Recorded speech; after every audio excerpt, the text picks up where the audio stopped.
Je me suis très vite intéressée à la question du patrimoine en général en France et des politiques de sauvegarde, depuis le quartier historique de la ville de Lille, en passant par l'inscription au patrimoine mondial de la cathédrale de Bourges, donc l'architecture gothique.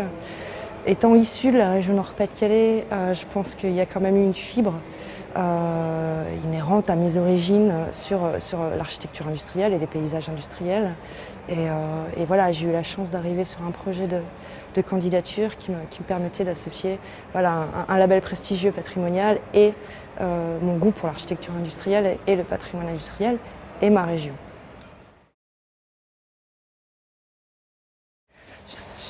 En tant qu'historienne, je m'intéresse d'abord aux forces économiques, sociales, qui sont quand même à l'origine de cette architecture.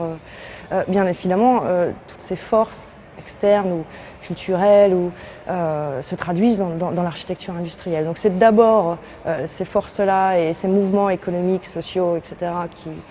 qui m'intéressent, mais bien évidemment, ils ont une traduction très concrète en termes de bâti. Et voilà, c'est l'association des deux. Je pense que la première étape, ce serait déjà de le reconnaître comme patrimoine à part entière, parce qu'il impose encore absolument aucune évidence, que ce soit depuis les élus au grand public, même parfois certains universitaires. Dire que l'industrie a été la source d'un patrimoine, c'est encore assez compliqué.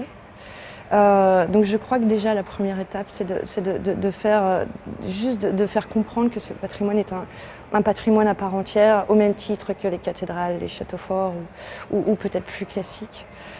Et une fois qu'on en sera là, on pourra réfléchir à autre chose. Mais je pense que c'est déjà la première étape, c'est déjà la reconnaissance.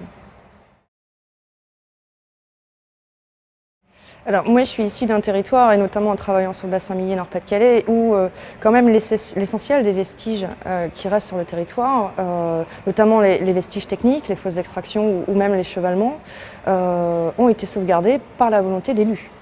À une période où les charbonnages étant nationalisés, l'État démantelait tout. Donc l'impact du tissu associatif est extrêmement important en termes de sauvegarde. Après, les institutions sont parfois concomitantes, mais elles viennent toujours un petit peu après.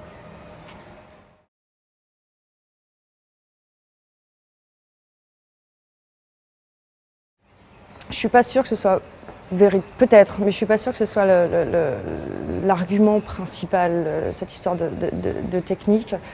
Je pense plus qu'on est lié à ce que projette et à ce que suscite en termes de perception et de représentation le patrimoine industriel, qui a encore du mal à se débarrasser de ces clichés de pays noirs, de misérabilisme, voilà, du travail laborieux. La place du travail en France est compliquée, contrairement à d'autres pays comme l'Angleterre ou l'Allemagne, où là c'est beaucoup plus accepté, ils sont beaucoup plus en avance que nous.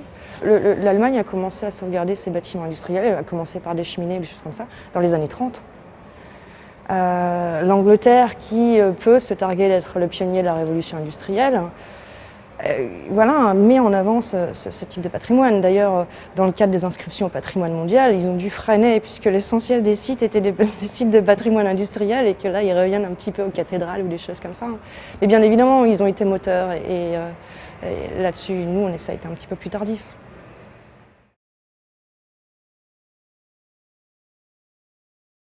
Je l'espère et je le souhaite. C'est un peu ce que nous on fait à travers notamment les cités ouvrières du bassin minier Nord-Pas-de-Calais qui constituent un tissu urbain absolument immense. Certaines villes ont plus de 60% de cités ouvrières liées à la mine. Qu'une étude attentive de ces cités ouvrières montre qu'il y a des qualités bien évidemment du bâti, mais aussi des qualités paysagères, des qualités urbaines, qui peuvent interroger sur la manière de construire les lotissements pavillonnaires aujourd'hui. Voilà, ces cités étaient extrêmement bien conçues en termes de vivre ensemble, avec des squares publics, des lieux publics, avec des qualités paysagères et environnementales, que beaucoup vont nous envier, à mon avis, d'ici quelques années. Je crois que je l'attends encore. Mais c'est en route. Je pense qu'il y a quelque chose, j'en parlerai tout à l'heure, mais Il y a toute une réflexion sur un des sites de la mémoire minière dans le Nord-Pas-de-Calais, où il y a un grand cabinet d'architectes lyonnais qui est sur ce projet, qui propose un certain nombre de choses en termes de réadaptation du bâti, avec cette idée de réversibilité de chaque fois qu'on y touche, et une démarche qui, moi, me plaît beaucoup, qui est de briser cette espèce d'imagerie ou de philosophie de la ruine industrielle, y compris quand on restaure des bâtiments. Voilà, chez nous, les fosses d'extraction, elles étaient toujours très propres, elles étaient entretenues, les machines étaient entretenues, les façades étaient entretenues, l'intérieur était entretenu.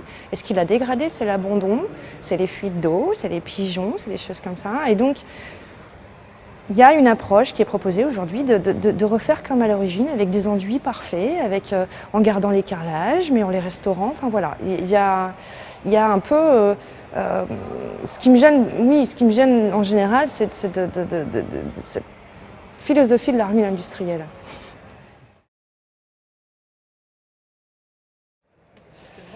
J'aime beaucoup me balader dans les Flandres françaises.